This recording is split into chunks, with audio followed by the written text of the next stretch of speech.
Welcome back to the Education Magazine, and with me again, as you will no doubt be familiar with, Chris McFarland, who's my colleague and who's also a solicitor, working for many years, not as long as me, because I'm a dinosaur. I know you all say I'm a dinosaur, but Chris, you say I'm a dinosaur. Yes, very much so, Mike. Very much so. I think when someone's been practicing as long as you, they reach that dinosaur status. Yeah, it's an honorific, mark of respect, I think. I think so too. Well, thanks, Chris. Well, there's a lot to go through today in this episode, Chris, because this episode we are going to touch upon what I think is quite important, because going back to the time when the legislation was being proposed in Wales, they were proposing, weren't they, the new legislation to introduce a lot more emphasis on the special needs coordinator detecting, identifying special educational needs.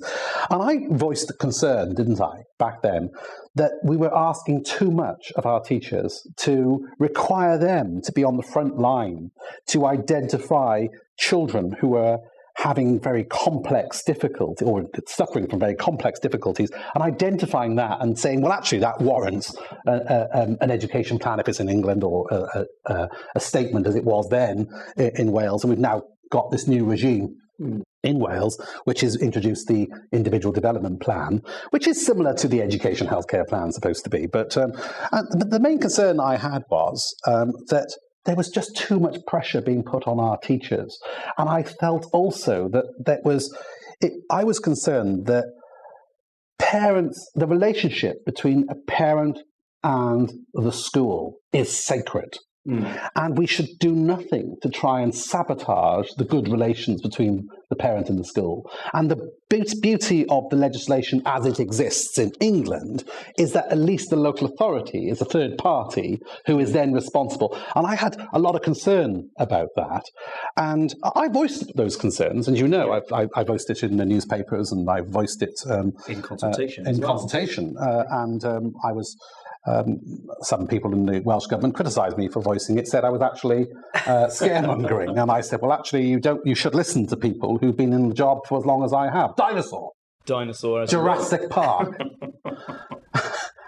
And they should listen to people like me, because I understand what's going on the front line. And sure, as one could expect, people have responded to me online, and they've said these things. And such person, is a guest that we have today, who is a very experienced educator, having worked as a senior education advisor for local government.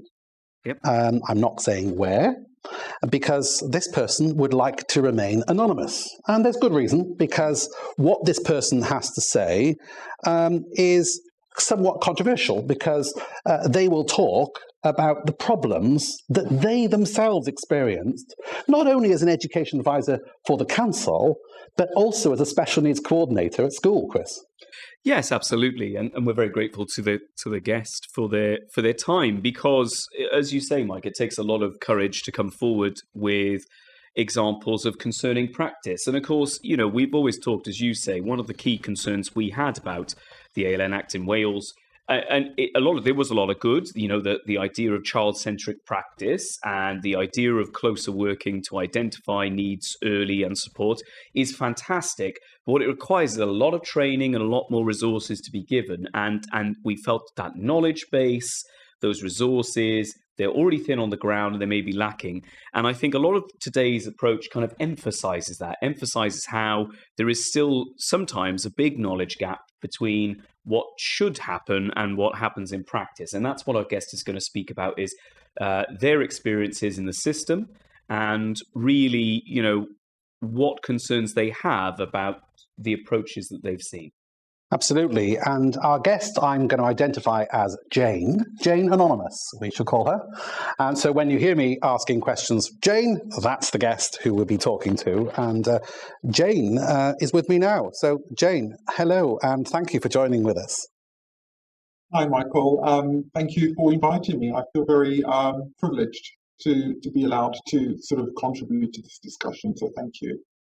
Well, the concern I've had has always been about too much pressure being exerted upon teachers, special needs coordinators. And you come from a I think you've been working in education, I think you were saying earlier, for nearly 30 years. Is that right? Yeah, I'm a dinosaur just like yourself. Just like me. And I've been very fortunate to have had the opportunity to work in a variety of different settings across England, both in London and other sort of local authorities, and as well as coming over to Wales. So it's been a really interesting journey in different settings, both secondary schools and local authorities. Did you work in a school in England, or was it just a school?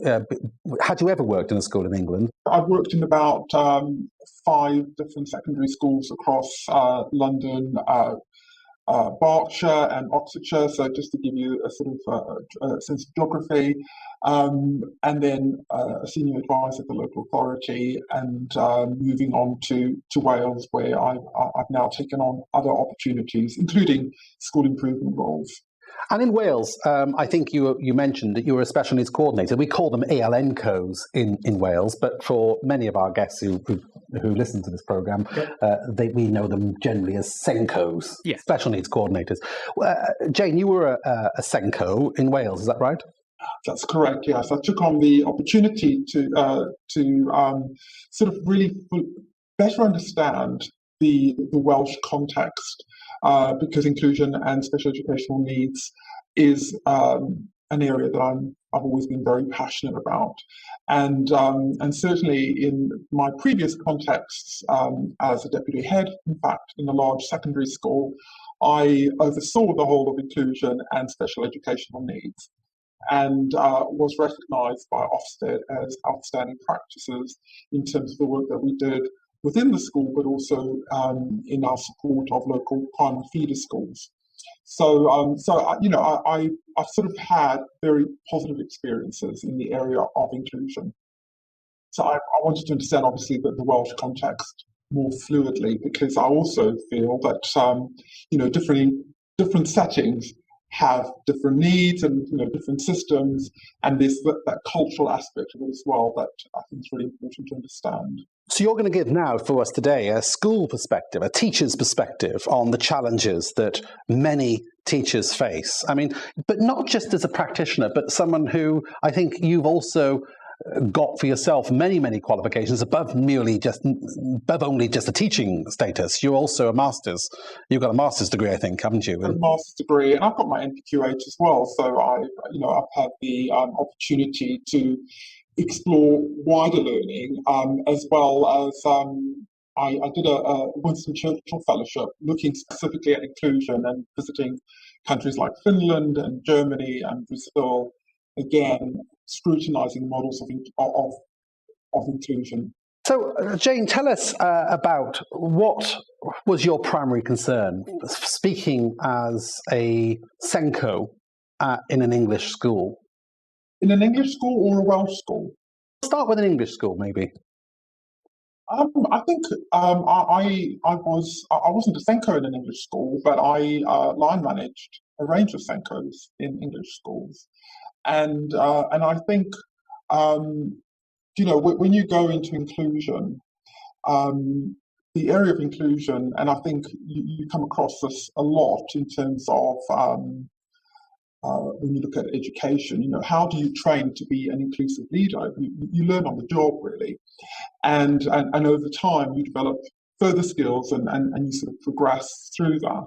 But it does require, I think, a lot of further interest and learning in order to build the kind of outstanding models that are required to meet the needs of a spectrum of needs within a school community. And we're looking at a very wide spectrum of needs. Do you think teachers are trained well enough to identify special needs and the kind of challenges that are they prepared well enough at the? No, I think that's probably one of the biggest challenges that we have within education is that teachers, why do teachers go into teaching? And I think fundamentally, for me, one of the most important reasons to go into teaching is because you want to make a difference. And when you want to make a difference, you're going to connect. It's all about relationships and connections with individual children. And yes, you're going to use your subject as a conduit to do that, but you've got to have that passion to connect with that wide spectrum of need that you're going to come across in the classroom. And so be prepared to be humble and to be curious about the different individuals in front of you in order to make those adjustments that are required to enable appropriate engagement. Now that sounds like an incredible vision, but in essence, to be a good, outstanding teacher, I think it's really important to be humble and to be curious, so that you have to work very much in collaboration with all other teachers in the school in order to make a difference on individuals. And so you also need the system changes within the school. You need the quality of leadership that has that ambition for all its children in the school community that it serves. So it does require a school to really take CPD. I think every school would argue that it has a very robust CPD program, but professional development,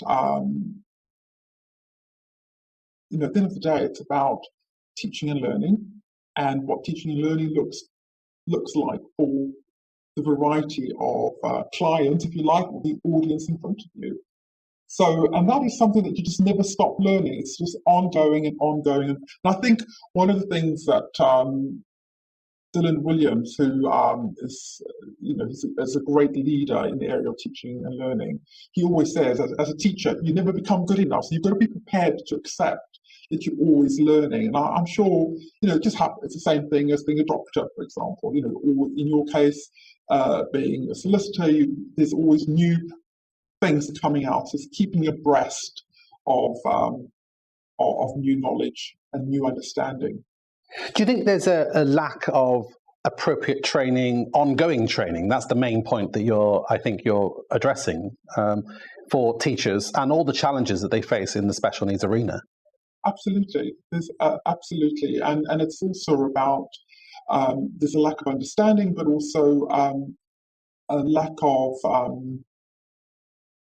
I think sometimes, just for me, one of the biggest things that made a difference, I think, when I was the deputy head leading on inclusion, is how do we evolve the culture in the school community of staff and build that kind of mindset. Because it is about mindset of ambition. Because children, they all come with a whole range of different barriers, don't they? So how do you develop that kind of ambition for those individuals who are struggling? And because it is only that small point in their journey that they're struggling. So what they need is the adults around them to connect with that and show them that there is a possibility of moving forward. So I think working with staff mindset was probably one of the most interesting sort of areas that I felt I contributed to, because when your staff are receptive to the challenges of those individuals and connect with some of those challenges. Some children walk into your classroom and they've been up since 6:30 because they've been caring for an elderly parent or an elderly relative or a very, very ill parent, or they're exposed to domestic violence, or there's just so many other challenges in the home front. So coming into school, walking into school, into that classroom, they need adults who've got a lens that can show compassion. Not tolerate poor behaviour, not tolerate disengagement, but have the compassion to connect with them, to enable them to participate. And I think that is something that I feel very passionate about, and it's just key to any child to be able to succeed, is to get that connection with an adult. And Jane, you mentioned that back in your role in England, which of course you reflect on here, you had that kind of outstanding practices as recognised by Ofsted. Do you feel that culture change, that attitude change, making sure that teachers and staff are aware that they, compassion is that lead? Was that, you think, critical to achieving those outcomes, those outstanding outcomes that were recognised? I think it's absolutely essential, and in fact, the more when I left that role, I did have the opportunity to go back to university and and do my master's. And I also did a fellowship where I visited, for example, Finland, and talking to educators there. If anything, the more I've learned, the more I've sort of investigated inclusive practices. That for me, the cultural mindset of a teacher, and how leadership in the school embraces that and energizes that. So, Jay, you mentioned that you'd spent some time in Finland, and I know you see in the media these days that Finland are considered to be kind of the leaders in education at the moment, their strategies and what have you. And often a lot of their teaching, it appears, certainly from a layperson's perspective like myself, to be much less structured, much less kind of test focused, more education more generally. What was your experience like over there, as you say, kind of trying to learn from them about their approaches? And I was really taken aback by their systems, because I did get an opportunity to go into different schools, both mainstream secondary schools mostly, and special needs schools, and it was very unstructured. I think, gosh, coming from England, I at the time, where there's just so much intensity, there's so much not so high expectations. We should always have high expectations, because there's a lot of pressure on staff in terms of performance and tests and all of that. There was definitely not that sense in Finland. It was much more relaxed, and it's very much relationship based as well. But what I was really impressed with was the level of investment, I think, in teacher development. I mean, in Finland, to become a teacher, you're looking at 3-4 years at university, and child development is a big part of their training. You don't get any of that in the UK. You do your degree, and then you go and do your PGCE, or you do your BEd, and so forth. And most of that training happens within schools. But actually, the whole understanding and connection with pedagogy and children, and how children develop, that's missing. And so you go into school, and when you're then connecting automatically with school behaviour policies and policies in the management of behaviour. And so your perception and understanding as a teacher starts off as wonderful as you might be, but generally the emphasis seems to be on following a procedure, following that policy when children behave in a particular way, whereas actually behaviours are a form of communication, and those behaviours are trying to connect with us in order to help us understand where children are. But that does require a different mindset, isn't it? And I think what I saw in Finland was that because teachers were much more attuned with understanding children and having good pedagogical knowledge, it meant that they were able to make the necessary adjustments. And all the Elenkos if you like, within the schools there, they all had a master's in special educational needs. So that was like a prerequisite. And they wouldn't just have one Elenko, they'd have more than that. They wouldn't have teaching assistants. When you consider that in the UK, I mean, there's been a lot of research around the use of teaching assistants, but you've got the least qualified adults in the school community attached to the most complex children of need within a school. It's crazy that this is happening and that this is allowed and accepted. Jane, I've raised this many times. We're taking too many children away from the teachers and attaching them. And also this strange thing, Chris, that parents seem to believe, or many parents believe, that they judge the quality of the provision by the amount of hours of teaching assistant support that they have. Yeah, and I think, as Jane mentioned, that's a cultural thing, isn't it? It's the way that we have given parents an expectation that that's good provision, whereas as Jane has indicated, where you look at best practice, where you look at world leaders in education, they actually move away from that. They move to more inclusive strategies, but also strategies that aren't necessarily focused directly on the test outcomes, but also, as you say, that more the way you learn, as it were, teaching you a way to learn rather than necessarily teaching you to a test. That's absolutely right. And I think what's interesting is that parents have been told, well, there isn't extra support for your child, so actually that's why they can't make progress. But actually, what is that extra support? An LSA, and generally parents will think that what their child needs is an LSA.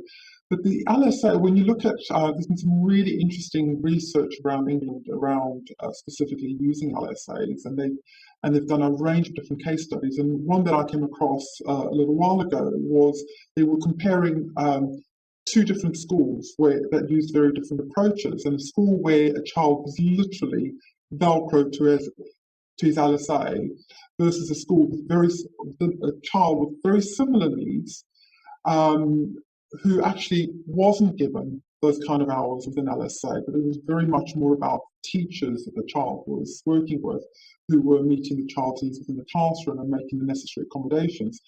The child in that kind of school made better progress than the child who had an LSA Velcro to him, because it took away his independence. And actually, the research does show that it makes children sort of less independent, and over time that just disadvantages them completely. But Jane, I guess it really depends on the quality of the teacher, though. Oh yeah, and that's why teaching and learning, pedagogy, understanding children is the key, and it's got to be the number one priority. If you're not able to make those adjustments, and I've been a teacher for a long time. I really, for me, it is about the quality of that experience in the classroom. And you're going to have 25, 30 children in that classroom. And how do you connect with that audience in order to enable the ones that are struggling and the ones who need that next stage to actually access that curriculum experience in a way that's positive? How did you find when you mentioned that you then travelled in your career to Wales and you engaged with the new system that is in place in Wales? What was your experience when you took all this knowledge into Wales? Someone as qualified as you, I would have thought they must be welcoming you from the hillsides. And you came to Wales. What was your experience when you entered Wales? It was very, very different, and I've often reflected on this journey, and I feel I've learned a lot since being in Wales, because it is very different, both culturally as well as where education is. I've come across some fantastic practice, and I think it's important to state that. But I've also come across practices that are just very chaotic.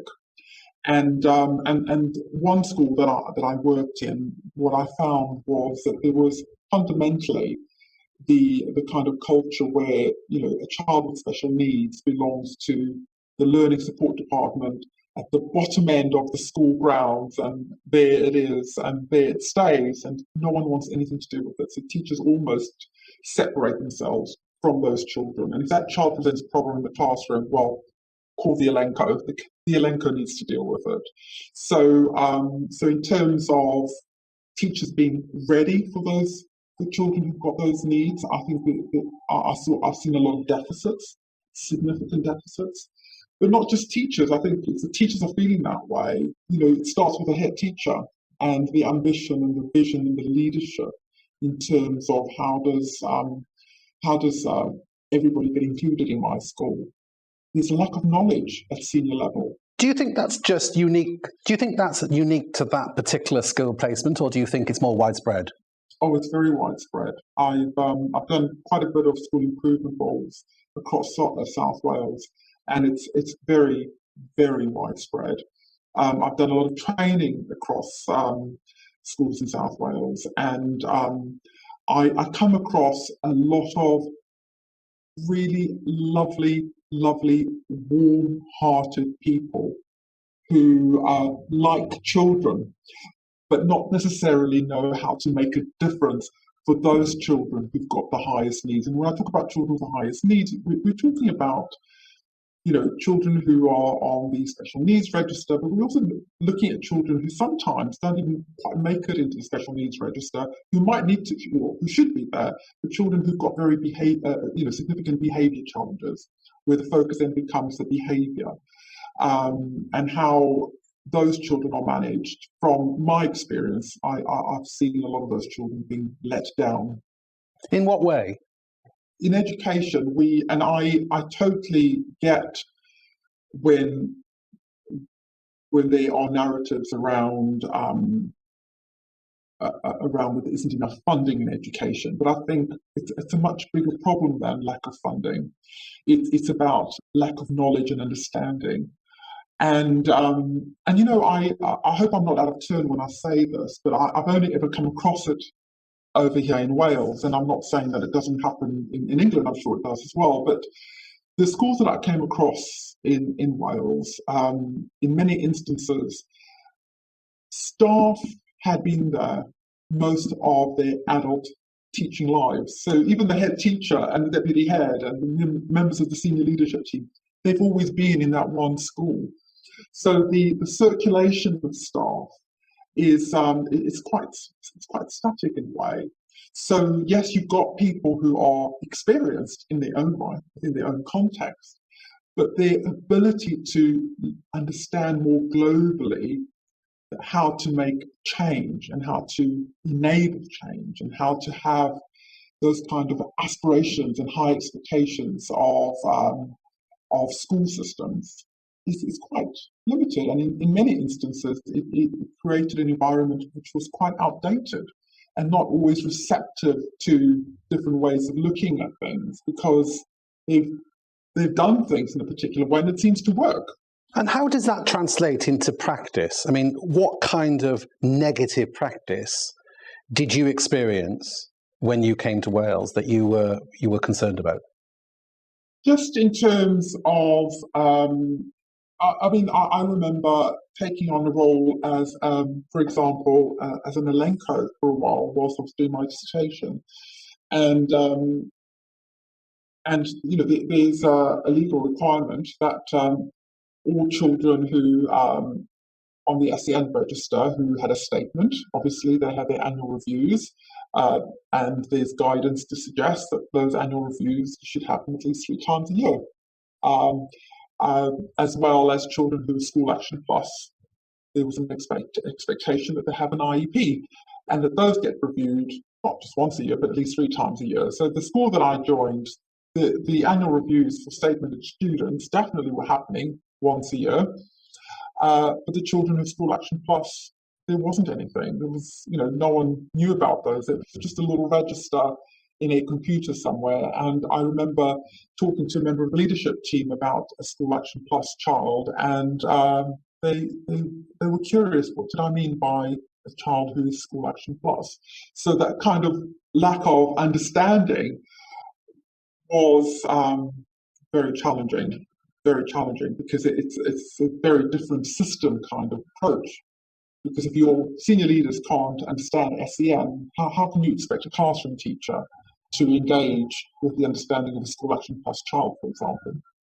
And as someone who's come from a kind of, as you say, someone from that outside environment, having been at, as you say, a number of schools and different roles as well at local authorities, then coming into these schools and seeing these somewhat outdated practices, how did you, obviously you would have tried to affect change, so how did you try to do that, and what was the reception to that? It was very interesting in the sense that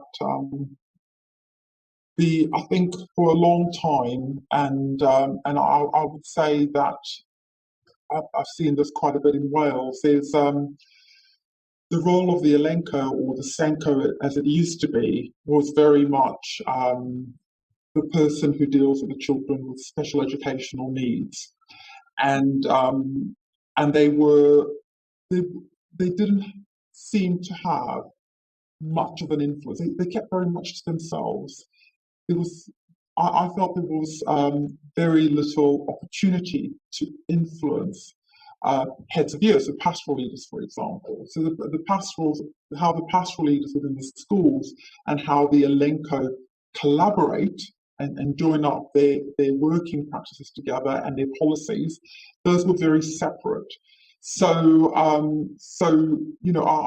found that when I would make suggestions relating to, for example, a child who's got a statement of need, and to really enable the interpretation of that statement to be fully understood across all staff and across the school, it was listened to, but actually there wasn't an opportunity really to develop that further. So, for example, there was a child that I was working with, and I had done quite a bit of sort of transition planning with his primary school.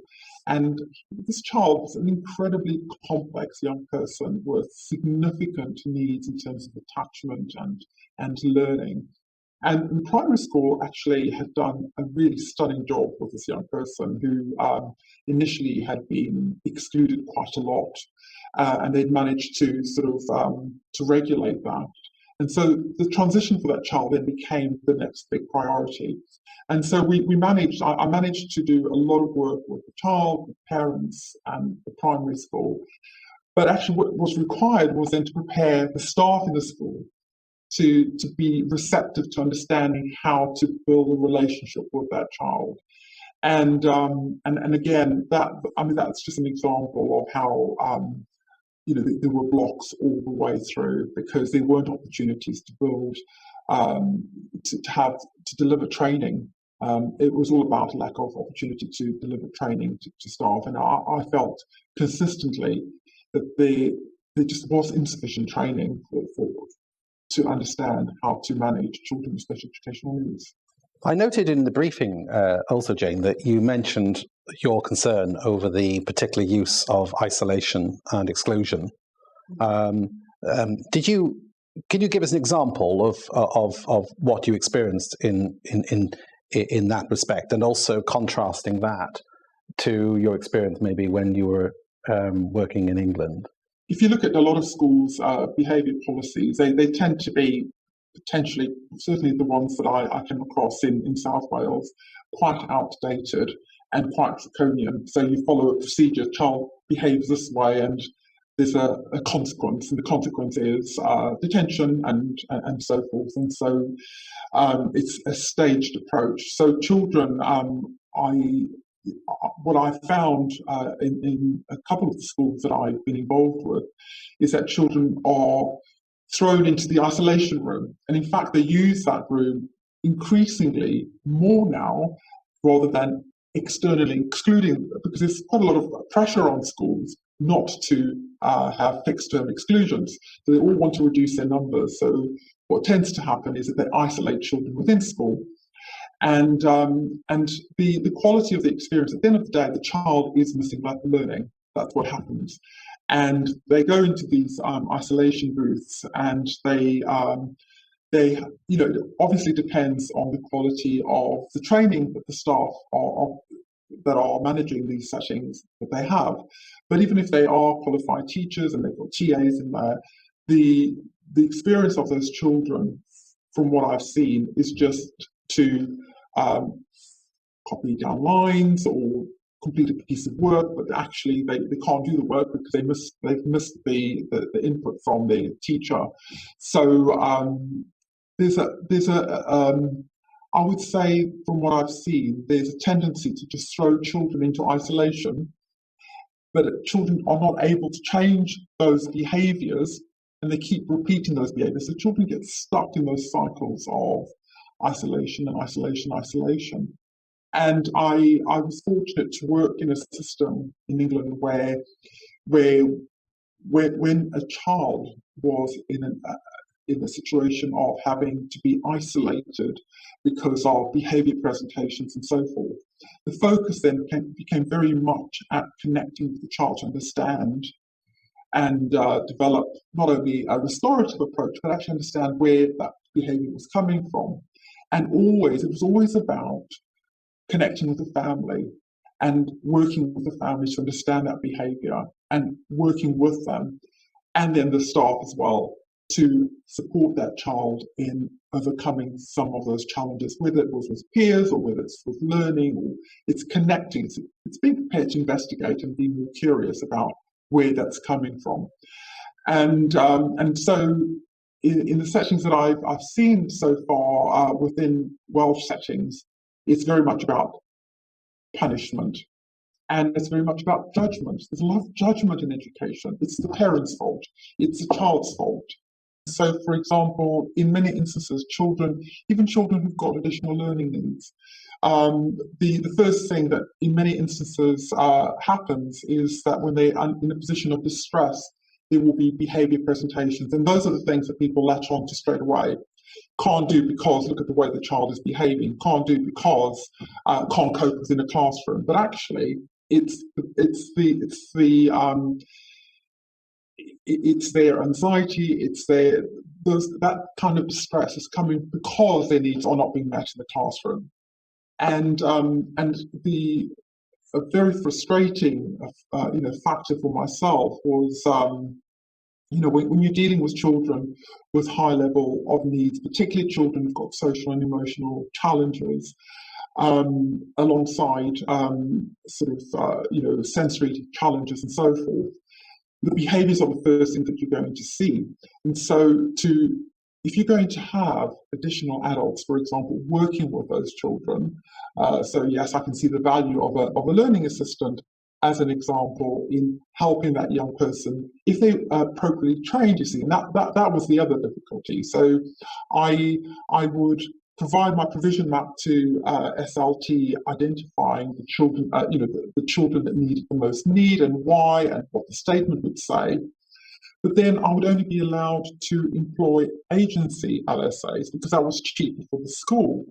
But actually, by bringing in agency LSAs, totally unsuitable, totally unqualified. You've got a lot of the agency LSAs are university students, graduates who just doing a bit of work for extra money. So completely unprepared to work with some of these children. But these are the adults that I would be given.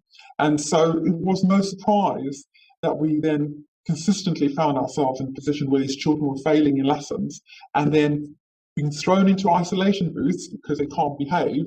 But actually that was happening because the school wasn't meeting their needs. And then after a while, you've got members of the leadership team saying, this child is unruly, parents are impossible to work with, we need to find a way to manage them out of the system. So you almost, the conversations that you are then having with members of the leadership team is how do we get them into approve? When actually some of these children never ever need to go into approve. They could have been maintained within the mainstream setting if well planned for and prepared for. And to give you an example, there was one young man who, in fact, the one that I mentioned earlier on with transition, his level of need was so significant. And I spent a big chunk of lockdown at one point just taking one of our agency LSAs who had committed herself to being in the school for 2 years, working with her on understanding the child's needs, accessing specialist training in ASD, in ADHD, in sensory processing in order to help her connect more appropriately with this young person. And so I had everything mapped out, planned, ready to go, and had lots of opportunities throughout lockdown as well to get her to work directly with the child when we organised visits into school. But by the end of the summer term, the head teacher changed the funding model changed. The head teacher decided not to extend her contract, which meant that actually I then had to put an LSA from an agency in September, which meant that this child then failed completely. And it was just a lack of understanding. For me, it was a lack of leadership at the top who didn't connect how complex it was to actually help to enable these children to succeed. It required a lot of strategic planning, and it wasn't just simply putting another adult next to that child. So the child just derailed every single day. What's concerning is your point that this appears to be universal practice that you say is in contrast to the practice that was adopted or is adopted in England. That I experienced in England. I mean, I'm sure that I experienced in England. And I think... Because isolation is used in England. Absolutely. But the distinction you're making is that isolation in Wales is being used more as a punishment, whereas in England, it's using as a device to try and upskill the teaching staff, and they're using that as an opportunity to try and gain more experience and more understanding of the child's needs. Absolutely. So Jane, you've mentioned about these more punitive processes, these more disciplinary processes, and how, in comparison with those kind of compassionate support-first approaches you mentioned best practice, they seem to have an increasingly adverse effect on the child and their ability to regulate in the environment. I suppose, can you give us, some explanation of what the consequences of these children are, when these approaches are adopted and when these problems continue? I think it's when children are dysregulating, it's a sign that things are not well for that young person, and in some instances, it does require additional resources, for example. But again, the argument could then be, of course, that the school doesn't have enough funding. But the difficulty I think we sometimes have is that in education, certainly in Wales, a lot of the additional learning needs funding that goes into school is not ring-fenced. So it's up to the leaders within the school to decide how to spend and allocate that funding. So to actually get the appropriate resources for some of these children can be very, very challenging. And interestingly, I sort of feel like I'm just bringing in other things, but if you look at Eston's report about on well-being and mental health, they identify that in primary school settings they're much more successful at meeting that versus in secondary school where there are greater challenges. But if secondary school and where secondary schools are not engaging directly with children and their learning needs and their social and emotional challenges and putting in the right systems, or in some cases, it's about training staff. It's not necessarily about adding extra staff. In some cases, it is all about training and understanding. And if they are making particular choices and decisions on children, which actually causes greater stress, I have, in many instances, seen some of those children either becoming school refusers, or their behaviour becomes so difficult that they start getting excluded from school. And all the way through, it is because of their learning needs not being met. And so the repercussions of poor decision-making or lack of knowledge, lack of understanding, has got a significant knock-on effect on how children are able to engage in school. So there's I've seen a lot of sort of judgment decisions being made because the parent doesn't know how to support the school, for example. But if the school is not making that connection, if the school is not listening to the child and putting in the right processes, it is going to cause, unwittingly, it's going to cause damage. And I've seen a child who came from a specialist base, actually, in primary school, and in secondary school went into a class where for the first year, he really did struggle because there were other sort of dynamics within the class that made it very difficult. And through the advice of the clinical psychology team, which was very much about developing skill and skilling teachers up, developing teacher knowledge and being able to manage that child, the school made a decision not to go down that route. And the school's decision was instead for him to move classes. But he moved into a class. He was delighted about moving into class because he was going to be with cleverer children, except that he couldn't access the curriculum. And after a few months, the fact that he couldn't access the curriculum was then the next big debilitating factor for him, which actually then meant he started behaving in a way that became untenable within the school. And he started to fail. And yes, within that setting then, the school then started pointing the finger at him and at mum. But actually, the school was the one that was at fault because of the way they weren't necessarily engaging with his needs. And over time, sadly, that child landed up in care. And that's just an example of how, that weight of responsibility that we have in terms of how it can impact on a child and a family's life when we don't actually do things with compassion and with knowledge and working with other professionals as well. I just wanted to add that particular case.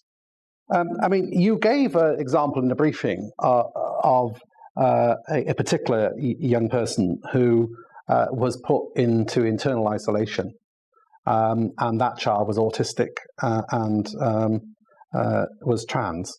That's right, yes. So this child started in year 7, and the journey from primary school was quite clear. The information from primary school was crystal. And the secondary school, going into secondary school, the approach was very much, well, we are, under the new ALN system, we are scrapping any child who's got a status of School Action Plus, and we're going to start from scratch and apply the graduated approach to meeting need.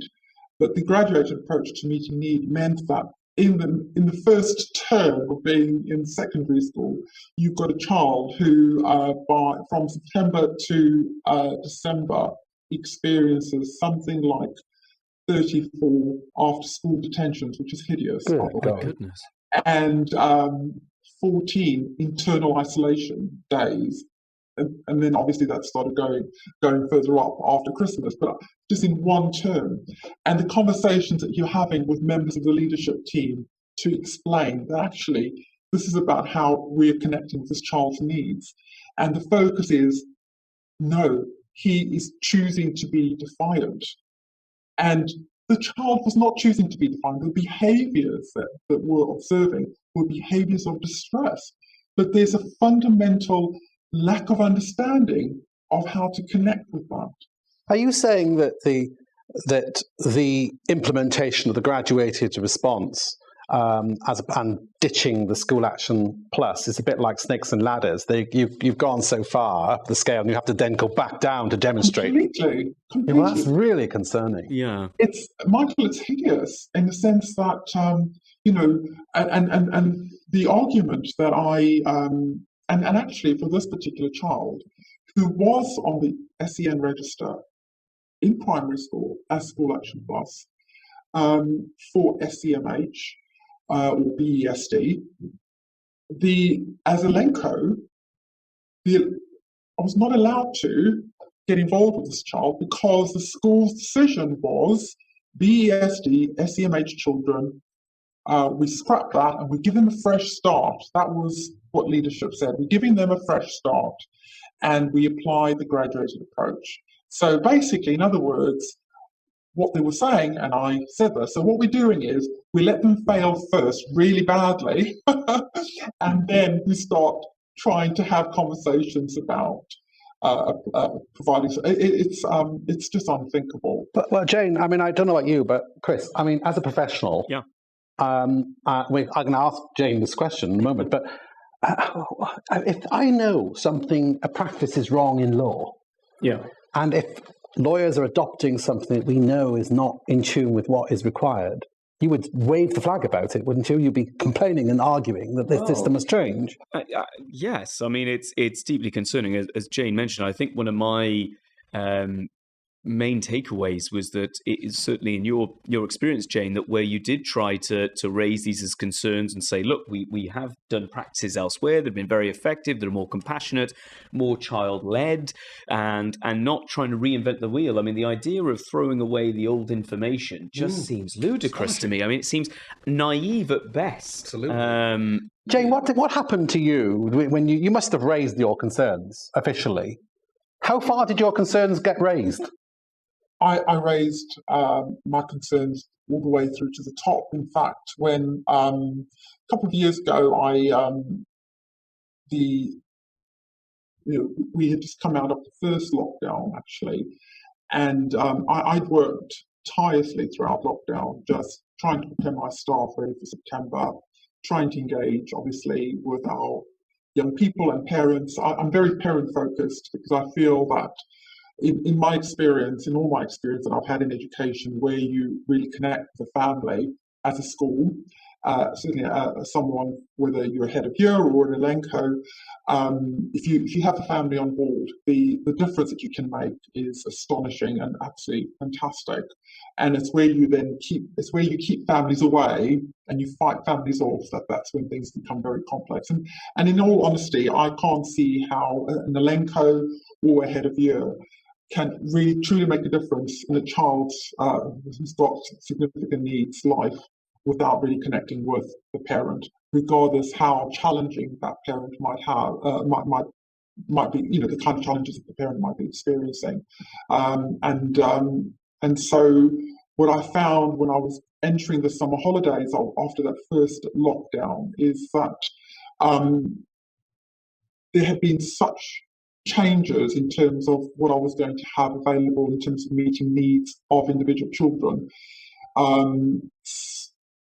that I was really concerned that as a school, when we started in September, that I was not going to be able to meet those children's needs, and those children would significantly fail. So the one child, for example, the LSA that I had been preparing for him and working with his mom and working with him, when we lost that LSA and I was told I was going to get agency staff, I knew that therefore I'm going to fail this child. And this child had a statement where it's very clear the kind of provision that I needed to be providing for him. So I was just going to have to follow what my head teacher used to say, the school's position. But I would say that the school's position is not actually meeting what the law is asking us to do. And I'm not prepared, how do you collude with that? So what was your reception? I mean, when you raised these concerns, you said you took it to the top. What was the reaction? I raised it with the head teacher and the chair of governors. I wrote to them as we entered the holidays, and I didn't get a response. And I then wrote to them a fortnight after that again, saying to them that I really needed them to inform some families that actually the level of support that we were going to be putting in place was not what we had provided before. There were changes, and I felt it was really prudent that as a school, they work with families to identify some of the challenges that we were having. And again, they did not respond to that. So there were 3 children who had statements, and I contacted those parents and myself, and I informed them that there had been changes to the LSAs. There had been a range of changes in the school, which I was not in a position to discuss, but because there were going to be significant changes to their child's provision, I advised them to contact the head directly, who'd be in a position to discuss that with them. And he was very angry with me about that, actually. I felt that I was undermining him. And he didn't like the fact that parents were contacting him directly to inquire about this, and he took out the disciplinary against me. And I was curious about the disciplinary, having never experienced a disciplinary before myself. And you know what? I realised that I wasn't prepared to work in an environment like that or anything of that nature. Was that when the report was... So Jane, you raised these concerns. You said you took it all the way to the top. What happened? Well, the concerns weren't, my complaint weren't upheld, and the governing body felt very strongly that the head teacher and I they felt confident that we could sort things out and work things out together. And so the concerns that I had around harm that had taken place around the care of some of our young people, it was never acknowledged. And I then decided to resign as of immediate effect. I felt very strongly that I wanted there to be some kind of acknowledgement, and all I expected was there to be joint responsibility to acknowledging that actually we needed to address some of the policies and structures within the school, because actually what was happening was not working for some of its most vulnerable children, and they weren't prepared to enter that conversation. So I wasn't prepared to stay. And Jane, I hope that, does that mean that you've left education entirely now? Or I'm assuming you're still working in education, but not in schools. You don't have to say where, but you're still involved. You haven't lost your career in education, have you? No, it was a springboard for me to go out and do something different, which is what I had been my intention when I came down to Wales in any case. So I have had the opportunity to go and run sort of training for teachers, which I'm thoroughly enjoying. And I'm also working separately in supporting parents and building the voice of the parent and the family in accessing what's rightfully theirs. So I continue to pursue what I am very passionate about. Goodness. I mean, well, Chris. I mean, Jane. I'm shocked. I mean, I know I've been involved in the education world for 30 years now, and I've heard pretty much everything. But for a teacher, a person with such professionalism who had genuine concerns for the welfare of children, to have been treated in that way and then to have to resign, it takes my breath away. I mean, the point that Jane has made is that there's been underfunding, archaic practices, a lack of appreciation of the needs of a child, too much use of isolation being used as a punishment, too many children going off to PRUs who shouldn't be going off to PRUs. There are lives that are being affected, deeply affected, not only Jane's life, but the lives of so many children who are being treated in this way. I mean, Jane, I've got to say, I'm distressed to hear what you've had to experience. And I do sincerely hope that you will continue to make a difference to the lives of all those that you are working with. And I do hope that your experience, the negative experience that you talked about that you've had in Wales, doesn't actually sabotage the passion that you have to improve the lives of so many people. And for my part, I mean, I'm grateful for you participating in the show today. And I'm so pleased that you shared the story that you had with us, but equally feel very, very distressed. Absolutely. Thank you, Jane, for sharing your experience. And I'm very glad to hear that, as Mike said, your passion's not been extinguished and it's served as a springboard to the new roles that you're in. But it's a shame that it had to happen to begin with. I mean, I thank you very much for that. And I feel very privileged to have been given this opportunity and this platform in order to share the story. Because in all my years of education, I myself, was put in a position where that's exactly how I felt. I felt distressed that I was going to have to either lower my expectations for these children and these families, or and therefore collude with the system, or then I had to find a different way of doing it. And so I feel very lucky that I have the kind of support that enabled me to do that. Jane, thank you very much for joining us. Thank you so much. Chris, I got to say, I touched upon it in my conclusion with Jane, that this is really distressing. I've always said that too many children have been shipped off into PRUs, people referral units, for those who don't know what PRU is, and that it eradicates the choice of schooling and the quality of the schooling that many of these children require. And to see that and to hear the contrast of approaches between England and Wales in practice is so disturbing that I think a member of the Welsh government should be invited to join us on one of our shows to speak about this and to explain what they have to say about good quality teachers, excellent teachers who have been rated outstanding by Ofsted, who've contributed to outstanding recognitions for various schools in England, to be faced with such distress that they've had to resign. We've lost someone of quality in Wales by that, and I find that very, very disturbing. Yes, Mike, it's a serious concern, everything that Jane raised. And I think that one of the things that we hear and you and I come across is this idea of disciplinary issues being used to, use against children who are exhibiting dysregulation or other behaviors arising from their disability. And that's a massive concern because, as Jane explained, in her experience of good practice, it was where they realized these were manifestations of need, so support was put in place, and that reduced the behavior. it's very counterintuitive with a lot of these pupils who have needs to use these kind of punitive practices to try and stop those behaviors, because that increases the anxiety and the frustration and often leads to worse behaviors.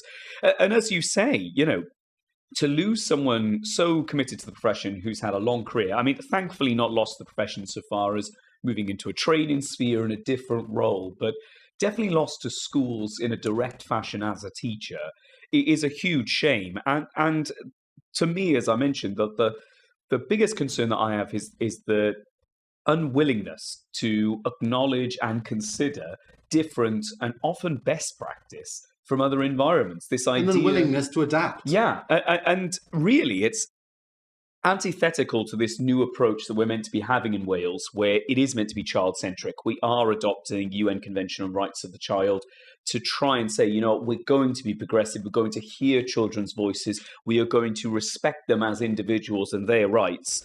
To then say, oh, this is complicated, well, we'll just treat it as behavior and, as she mentioned, manage them out of the school. And I think that although you and I see in practice, our hope, or certainly my hope, is always we're seeing that thin end of the wedge, the times when it really goes wrong, and all those good practices we don't see because no one comes to us where everything's going well, and rightfully they shouldn't.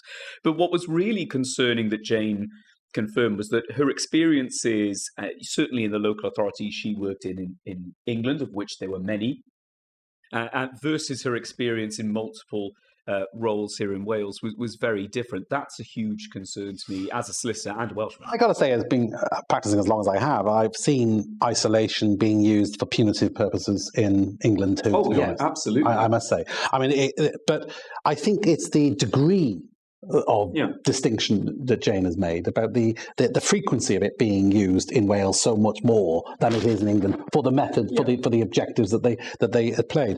I mean, it really is concerning, and again, to lose someone of such high quality. I guess these are the sign of the times.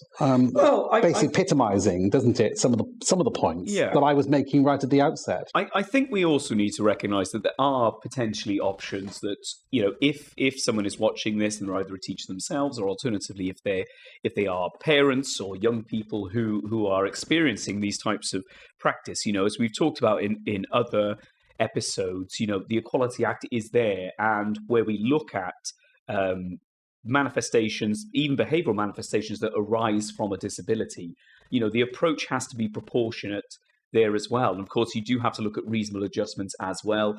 Any support in a statement or an IDP, or in England, an education healthcare plan, also has to be considered. And you can write in a lot of those approaches, those supportive approaches, into those systems as well.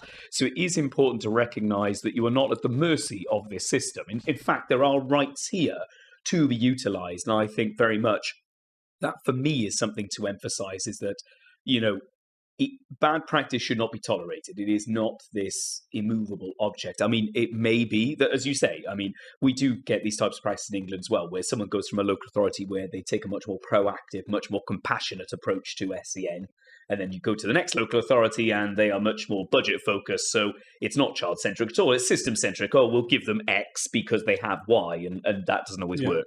So you're quite right. These inconsistencies, regrettably, are across counties as well as across countries, as we have in this circumstance. But it is vital that, things like the Equality Act, they are universal in England and Wales, that those rights under that. But the problem, Chris, why I think Jane's story was so poignant is because, yes, you're right, but we only see the cases that we can get involved in. Yes. Jane is talking about the cases that we will never see. Yes. Because there are groups of parents who cannot afford to instruct people like us. Yeah. And the object of the Education magazine and this broadcast is to try and reach out to and give information to people who can't ordinarily access people like ourselves. And what I would say in those instances is that parents clearly will need to be more involved. And there is going to be the very conflict that I said we needed to avoid, because we're putting more pressure on parents to have a stronger voice, to wave the Equality Act flag in schools in Wales, because of this systematic practice. No, it's a very sad time. I'd like to end a magazine show with a positive conclusion, but it's difficult to be positive when you hear such a negative account about what's going on. I think so. I mean, yes, but maybe a program like this will help others who are watching to make a difference. They will learn from this, and maybe government will learn from this, that if we invest more in the quality of our teachers and give them the support that they need and listen to them and adapt policies in accordance with the advice that they give from the ground, we will have a better system that we can be proud of across the country, not just in Wales, but in England, throughout the whole of the United Kingdom. Well, Chris, I don't know about you, but distressing account. But there we are. Thank you again for watching, and thank you again to our guest today, Jane, who has obviously gone through a lot and has, I think, been very courageous talking as she has today about the experience that she had and why she gave up her position. And thank you for watching. And I do think that if you're a teacher out there and you're watching this program, I do hope that you will gain some insight from Jane's perspective, and perhaps you yourself will say, well, tomorrow morning when I go to school, I'm going to make a little bit of a difference. And together, if we continue to adopt good practice, we will make such a material difference to the lives of the children that we are working with. I know we can do it. I can see the benefit of good practice and what it has on children outcomes. And it's for you as teachers and for parents and for us to help, working collaboratively together to achieve that. But thank you all for watching, and look forward to seeing you again at our next Education Magazine show. Thank you.